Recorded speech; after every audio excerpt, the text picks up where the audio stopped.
My name is Amanda James, and I am the Executive Director of the Georgia Gerontology Society.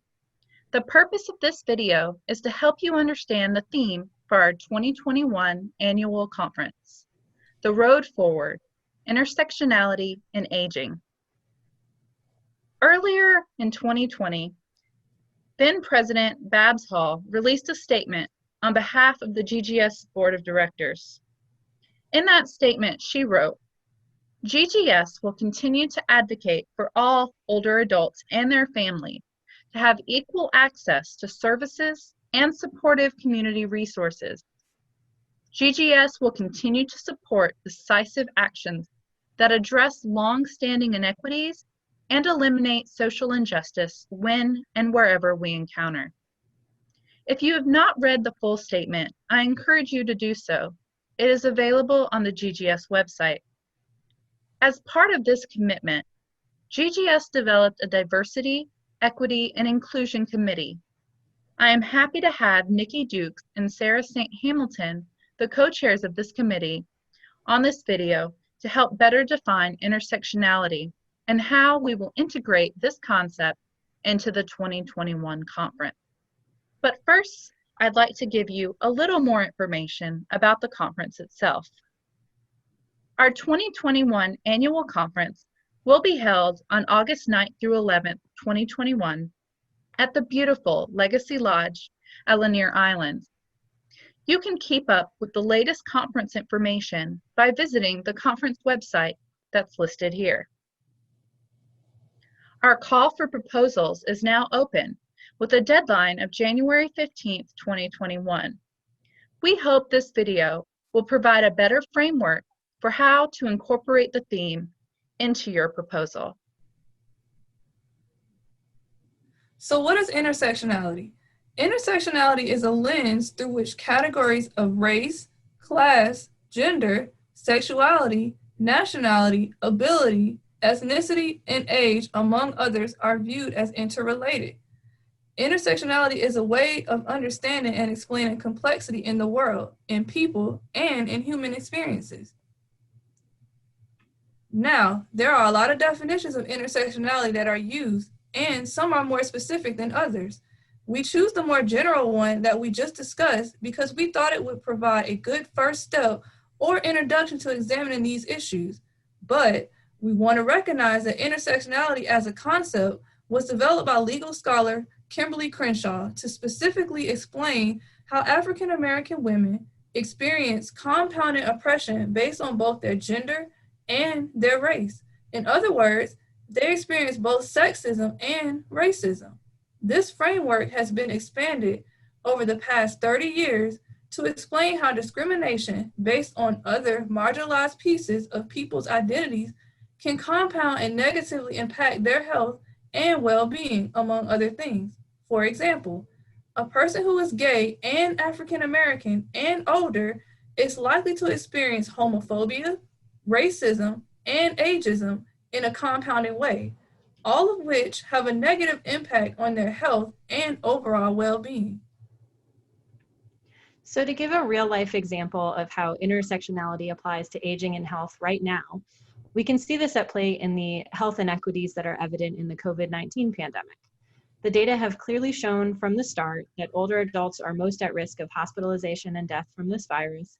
And if we look at older adults as a single homogeneous group, then we start to think that this differential impact of the virus is simply due to older adults being more likely to be immune compromised, more likely to have underlying health conditions that are just due to accumulation of wear and tear from living a longer time. And certainly those biological factors come into play. But if we stop there, if we treat older adults as a single group, we risk ignoring vital information from a public health, social justice, and human rights perspective that's important to making real change in the health and well-being of all people who are aging. When we further break this graph down by race, we start to see very real inequities that demonstrate that the lived experience of older adults is just as varied and diverse as any other age group and equally impacted by differences in access to care, socioeconomic stability and resources, the race and gender wealth gap, and so on. We can see here that older adults who are African American or Hispanic, the orange and gray bars, are disproportionately impacted by this virus. And the research being done on the contextual factors that lead to these outcomes matter tremendously for clinical practice, for policy, and for our own lives as we age. So this is just one example of how important it is to look at our work and our advocacy through an intersectional lens in order to achieve GGS's mission as an organization to educate, serve, and advocate for all older adults and their families. When you're thinking about how you can contribute to this work, we invite you to first consider which conference track will be most relevant to the work and service that you are passionately doing. Once you have chosen the track that best fits your work and your area of expertise, then we invite you to consider how you could approach your topic from an intersectional lens.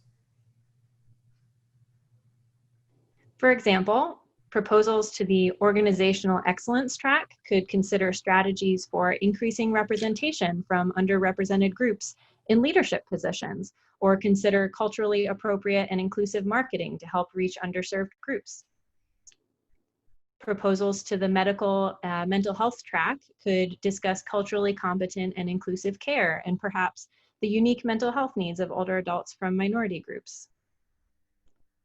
Proposals to the Living with Dementia track could tackle topics like cultural differences in caretaking and how people view their diagnosis, and treatment priorities and approaches, and how they may vary culturally. Proposals to the Advocacy and Ageism track could pull in the theme by discussing the ways in which ageism interacts with other isms that people experience and how that uniquely impacts them, and how we can use that information to best support our clients. Or it could discuss causes within particularly vulnerable or marginalized groups of older adults that need to be emphasized and addressed in policy and advocacy. Finally, proposals to the Wellbeing and Meaningful Engagement track could discuss topics such as culturally inclusive programming. For example, ways to ensure that sexual education programming is inclusive of all sexual orientations and doesn't just make assumptions based on age. Another example would be discussing interventions that are specifically targeted to vulnerable subgroups, such as those experiencing mental health challenges, those living with dementia, people experiencing poverty, and so on. And in all of these proposals, we would love to see an emphasis on the road forward. What can we do with all of this information to make a difference in the lives of our clients, our communities, and for future generations of people who are aging? We want to be tackling questions like, what action steps can we take? What strategies can we use? How can we use what we're learning to improve the lives of those we serve in practice? What we hope you gain from our conference is a deeper understanding of why intersectionality matters. We want you to leave with a clear picture of how intersecting identities influence both strengths and barriers that older adults experience. We hope that you'll have the tools and inspiration needed to help support the diverse needs of those that you serve, and the action steps and resources that will help you continue your incredible work in supporting all older adults in Georgia. And with all of our conferences, we hope that you have plenty of opportunities to network with your colleagues, that you're introduced to innovative practices and products, and that you can relax and learn in a wonderful setting, and much more. We invite you to check our conference website often for the latest information and to follow us on social media. We thank you for taking time to learn more about intersectionality, and we encourage you to attend our conference, and we look forward to seeing you in 2021.